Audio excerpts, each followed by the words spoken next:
பணம் இல்லனா இன்னைக்கு எதுவும் பண்ண முடியாது. பணம் சம்பாதிப்பதற்கு உண்டான வாய்ப்புகள் இன்னைக்கு நிறைய இருக்குங்க. நிறைய வாய்ப்புகள் கொட்டி கிடக்குதுங்க. ஆனா உங்களோட மூளையை கொஞ்சம் அதிகப்படியா சிந்திக்க விடணுங்க. வேற ஒண்ணுமே கிடையாதுங்க. MBA படிச்சிருக்கீங்க, நாங்கெல்லாம் சொல்றோம் எங்களை விட உங்களுக்கு பெரிய நாலேஜ் இருக்குங்க. நீங்க பல விதமா சிந்திக்கலாங்க. அப்போ கொஞ்சம் சிந்திக்கணுங்க. என்னோட படிப்பு போதும், என்னோட சம்பளம் போதும், இப்படி நீங்க திங்க் பண்ண ஆரம்பிச்சீங்கன்னா அடுத்த ஸ்டேஜுக்கு போக முடியாது. படிக்கிறது மட்டும் முக்கியம் கிடையாதுங்க. படிச்சு அடுத்த லெவலுக்கு நம்ம போனோம்னு சொன்னாங்க ஒரு குறிக்கோள் இருக்கணுங்க. அந்த குறிக்கோள் பணமா தான் இருக்கணும். வேற என்ன இருக்கு?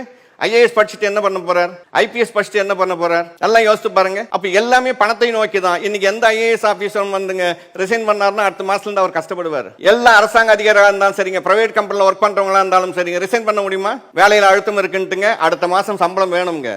அடுத்த மாசம் அந்த குடும்பத்தை காப்பாற்றி ஆகணுங்க. அதை தாண்டிங்க நம்ம என்ன சம்பாதிக்கிறோம்ன்றது முக்கியம் இல்ல, நம்மளை ஃபர்ஸ்ட் சந்தோஷமா வச்சுக்கணுங்க. முக்கியமான விஷயம், நான் எப்பவுமே சந்தோஷமா இருப்பேங்க. சந்தோஷமா இருந்துதான் ஆகணும். மனுஷன் எப்பவுமே சந்தோஷமா இருந்தால் நமக்கு என்ன தேவைகளோ அதெல்லாம் கிடைச்சிக்கிட்டே இருக்குங்க.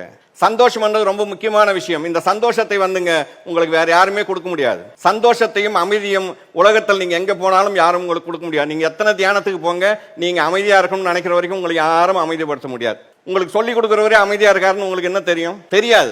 நீங்க தான் முடிவு பண்ணணும். சந்தோஷமா இருக்கணும். ஒருத்தர் முடிவு பண்றாரு, நான் ஆபீஸ்ல சிரிச்சு பேசிட்டு இருப்பேன், வீட்டுக்கு வந்தா நான் மிலிட்டரி ரூல் ஃபாலோ பண்ணிட்டு நான் ஸ்டிப்பா உட்கார்ந்து இருப்பேன், அவரை வாழ்நாள்ல யாரும் சந்தோஷப்படுத்த முடியாது. சந்தோஷப்படுத்த முடியாது. ஏன் சந்தோஷமா இருக்கணும் தெரியுங்களா?